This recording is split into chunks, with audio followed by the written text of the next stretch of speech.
Okay, I want to walk through a few basics of the ideas behind binary values and Boolean algebras and how that all connects to computer science. So we had talked previously about Boolean values, true and false, right? In Python, we can write true and false. And if we put this in an if statement, we say print hello. We know that this program that I just wrote here will not print anything because this condition, this if condition here, true and false, will evaluate to false. If I were to change this to an or, then true or false evaluates to true, which means this if condition is satisfied, which means that this program would print hello. So these are called Boolean values, the true and the false, and the or is a Boolean connective way of combining different Boolean values. So we could, right, so Boolean values are true and false, and we have different ways of combining them. In Python, we are writing the word and.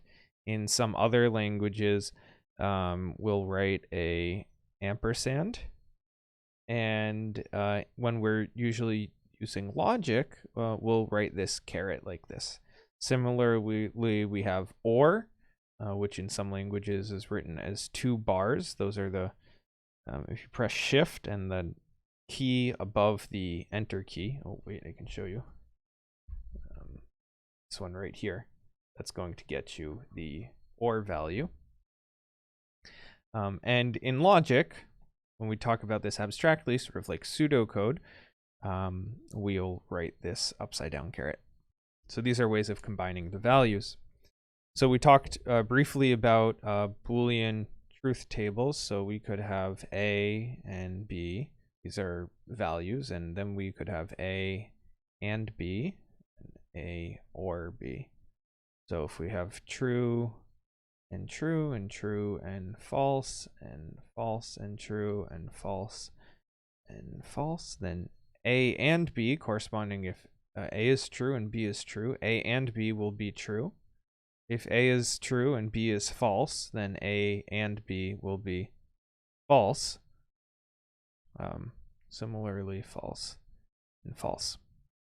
With A or B, we'll have if A or B is true. This is inclusive or, so it's okay if they're both true. Similarly, if only one of them is true, A or B is still true and false. So this is how we look at Boolean values.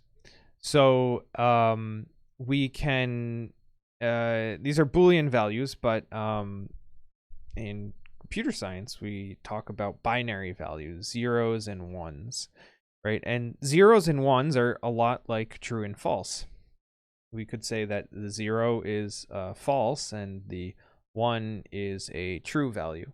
So right, there's 2 values, binary. The bi comes from 2, so we've got 2 different values, a 0 or a 1, or a false and a true, and they're sort of interchangeable. So I could rewrite everything here as 1 1 0 0. I could write everything here as 1 0 1 0. And this corresponds to what we had before of true, true, false, false, true, false, true, false. And here we're going to have true, false, false, false. I'm going to change that to 1 0 0 0. And here we have true, true, true, false. That will become 1 1 1 0. Okay. And Boolean algebra is just a way of describing how we can combine these different values. Now, this algebra idea actually connects back to the same sort of algebra that we're used to when we're talking about arithmetic values like 3 times 5 or 4 plus 3. We can combine, we can think of this and as sort of analog to multiplication. Right, so if 3 times 5 equals 15, then we can apply this to truth values as well. And we see here, it's actually works out numerically the way we would expect for now. 1 times 1 equals 1, 1 times 0 equals 0, 0 times 1 equals 0, and 0 times 0 equals 0. Okay, so the AND operator sort of corresponds to multiplication. Now the OR operator will sort of correspond to addition. So starting from the bottom up, we can kind of see how this works. 0 plus 0 is going to be 0. 0 plus 1 is going to be 1. And 1 plus 0 is going to be 1. And 1 plus 1, well, that 1 plus 1 in the normal way we think of it is going to be 2. But let's think, rather than, right here we have inclusive OR, so I'm just going to change this to exclusive OR.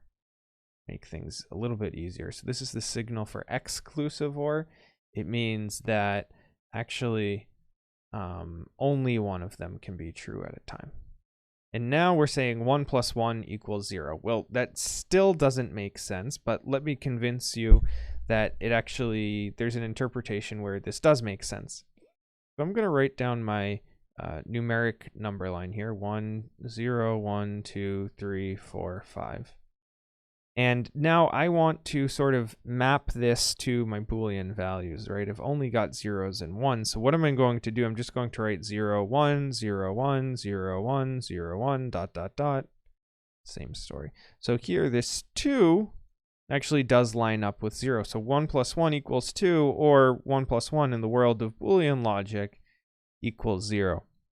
So what we're doing here is we're doing this addition operator modulo 2, right? We talked about this modulo operator equals modulo 2 will tell us if a number is even or odd. That's how we were sort of using it before. We would say x modulo 2 equals 0 to say if a number is even. So we're doing the same thing here. Once we get to 2, we're going to sort of wrap back around to 0, and that's how we get 1 plus 1 equals 0 in this sort of Boolean logic world. Okay, so why is this interesting?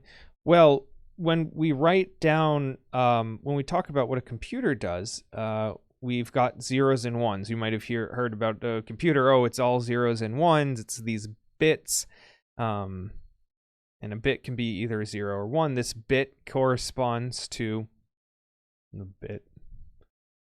the idea that an electrical signal can either be on or off. Like your light switch, it can either be on or off, and inside the computer we can either turn a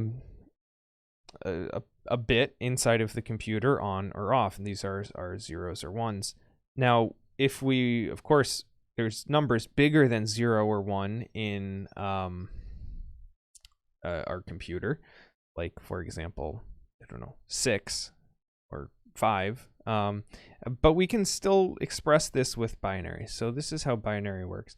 Binary lets us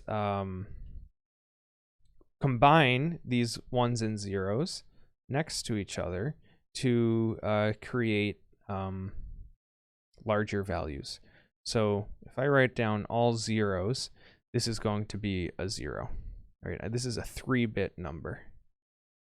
I have 3 bits to express this. This is sort of like a 3-digit number. If I were to write down 999, that would be a 3-digit number.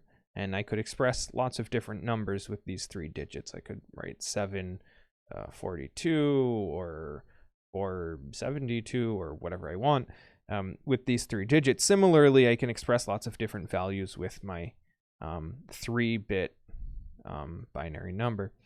So I've got 0. It's going to equal 0.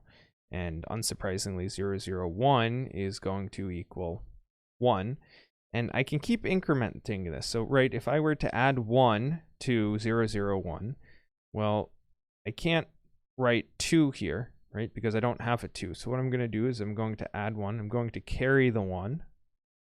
And then this one is going to be 0. Now this value is 2. And if I add 1 again, now I have this value is 3. If I add 1 to this, then I'm going to, this number is going to be 0, and this one will also become 0. Now, I have 1 here. This value is going to be 4. And so the way this is actually working is that each digit represents a different 2's place. So in our 3-digit numbers, this is the 1's place that we talk about. This is the 10's place, and this is the 100's place. So this is each a different power of 10. This is 10 to the 0, 10 to the 1, and 10 to the 2. Right, 10 to the 2 is 100, 10 to the 1 is 10, and 10 to the 0 is 1. So this is the 1's place, this is the 10's place, and this is the 100's place. Here, we have 2 to the 0, 2 to the 1, 2 to the 2. Right, so this is the, I don't quite know how to say it, but this is the place where we can put values between, 0 and 1. This is the place that gives us values, I guess, of the 2 to the first place and 2 to the second place. So this indicates, do we have 4, right? And so we can add these up. The way we calculate a larger number is, let's say we have 1, 0, 1. That means that we have a value that's 2 to the 2, that's 4. And we don't have a value that's 2 to the 1, that would be 2, but we don't have it. And 2 to the 0 is 1 in decimal. So 4 plus 1 equals 5. And this value actually is the value 5. So if we had some larger binary number that we wanted to figure out the value of, don't really want to make it too big, but here we have 2 to the 0, 2 to the 1, 2 to the 2, 2 to the 3, 2 to the 4. And so the binary representation, or the decimal representation here, is that I'm kind of running out of space, but this one is going to be a 1. This is a 2. We don't have any 4, so I'll leave that blank. 2 to 3 is 8, so we have an 8 value. 2 to the 4 would be 16, so we have a 16 value. So what we do is now add all of these up. And 16 plus 8 plus 2, 8 plus 2 is 10, 26, that would be 27. So this binary value here equals 27. This is the basics of how we handle larger Boolean values to express larger numbers. So this ability for us to, Boolean values, what did I say, binary numbers. So these binary numbers allow us to express larger numbers than just zeros and ones by combining lots of them. So this representation of binary numbers and converting them into numbers that we care about as humans, combined with Boolean logic, is really the basis for how we conceive of computers, not really just as working in this space. When we're writing code, we think about computers as working in decimals, or the representation of numbers that we're familiar with. But really at its core, computer science deals with binary values at the lowest level, and that's why theoretically we like to think about logic and computers being very closely connected, because we're dealing with Boolean logic, or Boolean algebra, which is a logic. And so that's sort of the connection between Boolean algebras and computer science at large.